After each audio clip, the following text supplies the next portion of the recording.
Olá, você ligado no Notícias Agrícolas, eu sou Guilherme Dorigatti, nós damos sequência à nossa programação especial de final de ano, dessa vez para falar sobre o mercado do milho. Vamos acompanhar o que movimentou as cotações e o mercado do milho aqui no Brasil ao longo de 2022 e o que a gente pode esperar desse mercado para 2023. E quem vai conversar com a gente sobre esse assunto é o Anderson Galvão, ele que é analista da Celeris Consultoria, já está aqui conosco por vídeo. Então seja muito bem-vindo, Anderson, é sempre um prazer tê-lo aqui no Notícias Agrícolas.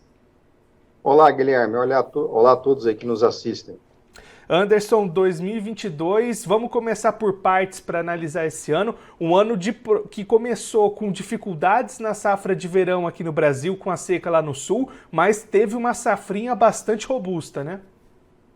Exato, esse ano, Guilherme, se a gente parar para olhar em retrospectiva, começa o ano ainda com efeitos de Laninha lá no sul do Brasil, Rio Grande do Sul sofreu bastante, Santa Catarina, oeste do Paraná, então um ano de bastante desafio para a produção da safra verão, uma safra aí que nossas estimativas quebrou quase 30%, porém, a safra inverno hoje é a grande safra de milho no Brasil, né? Se a gente pensar que no verão o Brasil planta aí alguma coisa como 4,7, 4,8 milhões de hectares, a safra de verão é uma safra dos seus 16 milhões de hectares, 16 milhões e meio, pensando na realidade do 21-22. Então, condições de produção mais interessantes, mais robustas para o inverno e uma área plantada bastante expressiva, meio que anularam o efeito da quebra de safra do sul do Brasil, vamos chamar assim, no primeiro semestre.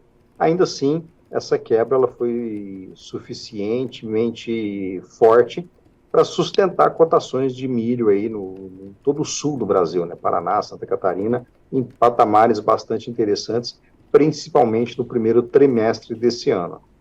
E aí, Anderson, outro destaque que a gente teve nesse ano foram as exportações, né? Bastante fortes ao longo dos meses. O que pode explicar esse movimento forte para as exportações brasileiras? Acho que tem alguns elementos aqui também bem relevantes, Guilherme. Acho que o primeiro ponto é o seguinte: do ponto de vista estrutural, o Brasil já é um grande player global nas exportações de milho, e da mesma forma que alguns anos atrás, eu que estou nesse mercado há quase 30 anos, a gente ficava projetando quando o Brasil ia ultrapassar os Estados Unidos na exportação de soja, na produção de soja. Eu acho que a gente entra agora na mesma tendência. Quando o Brasil exportará mais milho que os Estados Unidos? Porque o Brasil já é um player bastante relevante do ponto de vista estrutural. Do ponto de vista conjuntural, a gente não pode se esquecer que, por exemplo, toda a Europa Ocidental, França, Alemanha, Itália, boa parte desses países e também a China sofreram bastante com uma super onda de calor no verão do hemisfério norte desse ano, de final de junho até o final de agosto. E, consequentemente, em especial a Europa Ocidental, são países que, em condições normais de produção, são países autossuficientes na oferta de milho. Esse ano não, esse ano esses países tiveram que importar milho, e o milho brasileiro já é um conhecido nas praças europeias. E não só, aí sim, a Europa, mas outros países que também compram milho do Brasil. Um feito e um fato histórico é que a China, agora, a partir de 22, se torna compradora do milho brasileiro. E quando a gente analisa aí os line-ups de portos, a expectativa inicial era que a China compraria a partir de janeiro, já tem aí uma meia dúzia de navios, talvez um pouco mais, que embarcaram, que deixaram os portos brasileiros agora no final de novembro, começo de dezembro, com milho brasileiro rumo ao mercado chinês.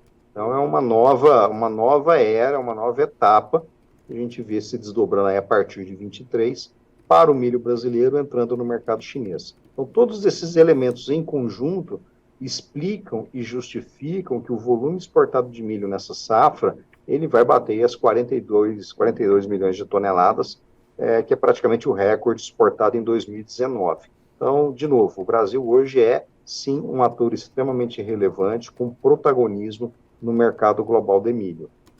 E aí, Anderson, além das exportações, como é que ficaram as outras demandas para esse milho brasileiro? As indústrias nacionais de proteínas, o etanol, também seguiu aquecida essa questão por aqui?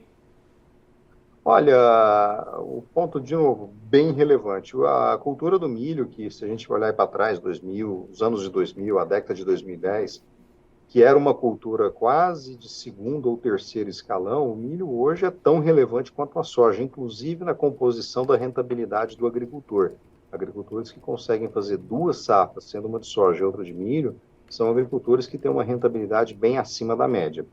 E então, além do tema da exportação, o uso tradicional do milho na indústria da alimentação animal, o uso do milho para etanol, em especial no centro-oeste brasileiro, também cresceu.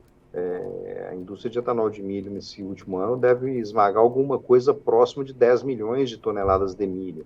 Se a gente voltar 5, 6 anos no tempo, isso era praticamente zero. E a indústria de proteína animal, não só para atender mercado interno, mas também as exportações, a indústria de proteína animal também é compradora de milho. Ou seja, milho, não só no Brasil, mas no mundo, é uma commodity, é um produto com viés de queda nos seus estoques globais. E a consequência disso é a gente antever ou esperar uma sustentação dos preços do milho no mercado internacional em dólar e no mercado brasileiro também em moeda corrente. E aí, Anderson, além desses pontos aqui no Brasil, também tiveram bastante oscilações no mercado internacional, né? Você já destacou aí essa questão das perdas de safra na Europa, na China, a gente teve também guerra, teve dificuldades nos Estados Unidos, todos esses pontos também influenciaram no mercado, né? Essa, eu diria, é quase uma tempestade perfeita, né? Se a gente voltar aí no primeiro semestre, no auge ainda da invasão da Ucrânia pelos russos, quando os preços das commodities, aí, petróleo, trigo, grãos, atingiram patamares bastante elevados, nós ainda não, do ponto de vista nominal, a gente não rompeu os recordes históricos, tanto da soja quanto do milho, lá de setembro, agosto, setembro de 2012. Mas o milho chegou bem perto dos $8 o bucho. Agora a gente vem trabalhando aí com um cenário de 6,50 a 7, que nos níveis de taxa de câmbio, nos níveis de produtividade que o agricultor tem aqui no Brasil, tanto para verão quanto para inverno, são níveis que entregam boa rentabilidade para o produtor. Então, o setor produtivo do milho, mas em especial o agricultor brasileiro, ele entra o 22, 23 muito bem posicionado para aumentar a área cultivada, aumentar a produção em condições normais de clima e aumentar tanto o consumo doméstico para etanol e indústria de alimentação animal, mas principalmente a exportação para atender China e os outros países que compram esse cereal brasileiro. E aí, Anderson, diante de todo esse cenário que a gente comentou, como é que se comportaram os preços em 2022? Foi um ano rentável para o produtor de milho brasileiro?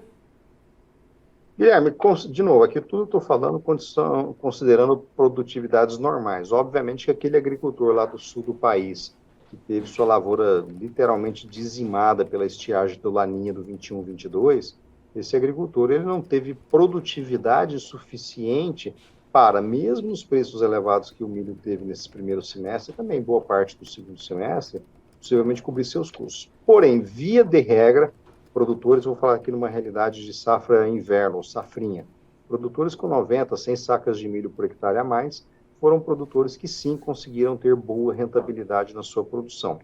Do ponto de vista de preço, muito influenciado ainda pelo rescaldo da seca, da safra verão, por conta do Laninha, e ainda por taxas de câmbio aí acima dos 5,30, 5,40, o primeiro semestre foi momento de preços mais firmes, de preços mais favoráveis. O segundo semestre, as cotações recuam um pouco, parte refletindo na safra de inverno que chega ao mercado, uma safra que veio robusta no Mato Grosso, em Goiás, no MS, e uma safra que ainda assim permitiu um bom volume e, consequentemente, isso pressionou os preços a partir de final de julho, começo de agosto. Porém, mesmo pressionado, o nível de preços que o agricultor obteve nesse segundo semestre ainda são níveis de preços bastante interessantes. Preços no Mato Grosso acima de R$ 60, preços no Sudeste acima de R$ 70, preços no São Paulo e aí descendo já para o Sul acima de R$ 80 por saca. Preços menores do que a gente teve no primeiro semestre, mas ainda assim preços bastante remuneradores. E aí, Anderson, para 2023, o que a gente pode esperar? A gente deve ter manutenção dessas exportações, quem sabe até aumentar a produção, o produtor deve ficar animado. Que cenário você está imaginando para o mercado do milho aqui no Brasil em 2023? Guilherme, a visão nossa aqui na casa é que o 2023, o mercado de milho é um mercado que ele volta a ser mais governado pela exportação. Por conta de escassez, tanto o 20 quanto o 21, o mercado doméstico teve mais, vamos chamar assim, controle, mais governo sobre o comportamento dos preços, da demanda e tudo mais.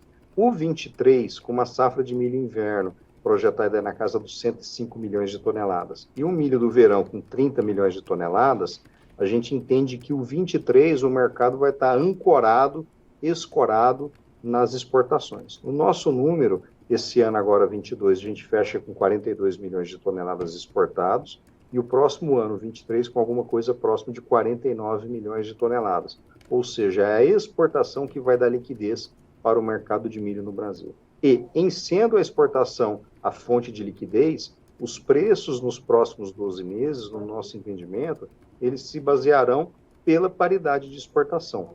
E na paridade de exportação entra o componente da taxa de câmbio. Então, se tem algo que pode eventualmente derrubar cotações de milho no decorrer de 23, é uma eventual valorização do real. Hoje a gente fala aí que nesse finalzinho de ano o real é na casa dos 5,20, 5,30, oscila um pouco para cima, um pouco para baixo, mas a gente não pode se esquecer que em maio desse ano nós chegamos a 4,67 na taxa de câmbio. É muito cedo, a gente vai entrar agora para um novo governo, incerteza sobre as efetivas políticas que serão colocadas em prática, então isso seguramente vai trazer alguma volatilidade para o câmbio. E essa volatilidade para o câmbio, num momento onde a exportação vai determinar a liquidez do mercado do milho, em última instância, isso vai definir também o comportamento dos preços nos próximos 12 meses. Então, Anderson, só para a gente encerrar, o produtor brasileiro de milho tem motivos para comemorar 2022 e ficar esperançoso para 2023.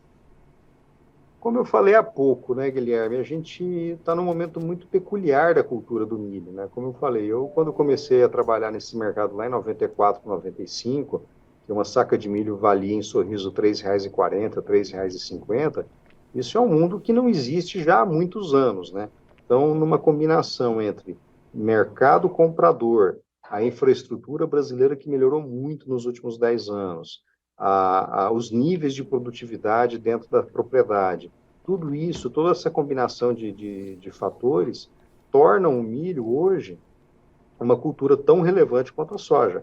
Nós fizemos recentemente, vocês acompanharam conosco lá em Goiânia, o Prêmio Getap de Produtividade de Milho, produtores, assim, muitos produtores acima de 200 sacas de milho na safra de inverno, na safrinha, campeão lá com 247 sacas de milho por hectare.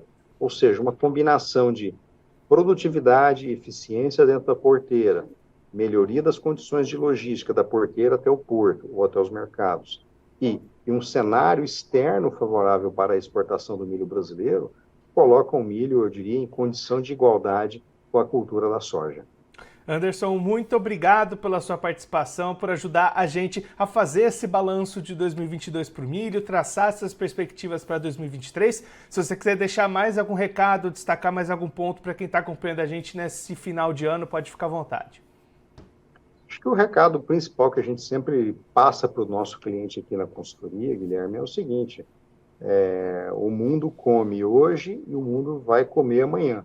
Então, é fundamental para que o agricultor brasileiro, primeiro, não deixe o pé, não largue o cuidado com produtividade e eficiência dentro das suas propriedades. O segundo ponto é realmente ter em mente que o Brasil, hoje, ele é uma potência geopolítica do ponto de vista de segurança alimentar. O mundo precisa da produção agrícola brasileira para a estabilidade social, econômica, não só no Brasil, mas mundo afora. Então, esse grau de maturidade, esse grau de desenvolvimento que o setor agrícola chegou, confere ao setor protagonismo em definir não só os rumos da propriedade, os rumos do seu negócio, mas eu diria também definir e ter protagonismo na direção que o país como nação toma a partir de 23. Anderson, mais uma vez, muito obrigado. Eu e todo mundo aqui do Notícias Agrícolas desejamos a você e o pessoal todo aí da Celeris um bom 2023 e que a gente siga juntos nesse próximo ano, sempre contribuindo com o produtor brasileiro. Um abraço, até a próxima. Um abraço e um bom 23 para todos aí também. Esse o Anderson Galvão, ele que é analista da Celeris Consultoria, conversou com a gente para traçar um panorama, fazer um balanço do que aconteceu no mercado do milho em 2022 e o que a gente pode esperar para 2023 que vem chegando.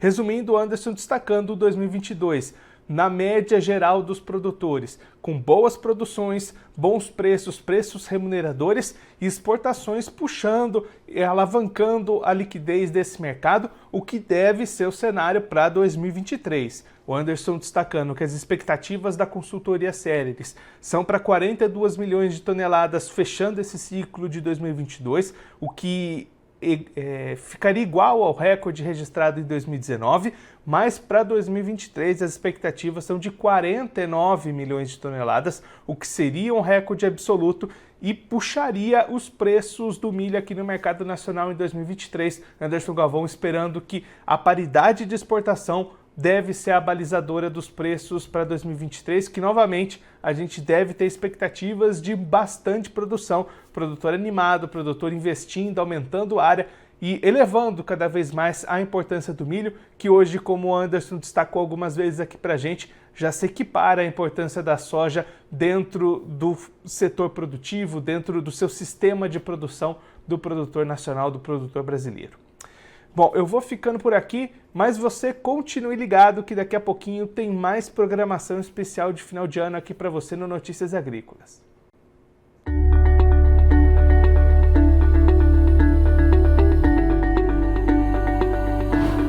Participe das nossas mídias sociais, no Facebook, Notícias Agrícolas, no Instagram, @Notícias Agrícolas e em nosso Twitter, @Noteagri. E para assistir todos os vídeos, se inscreva no YouTube, na Twitch, no Notícias Agrícolas Oficial.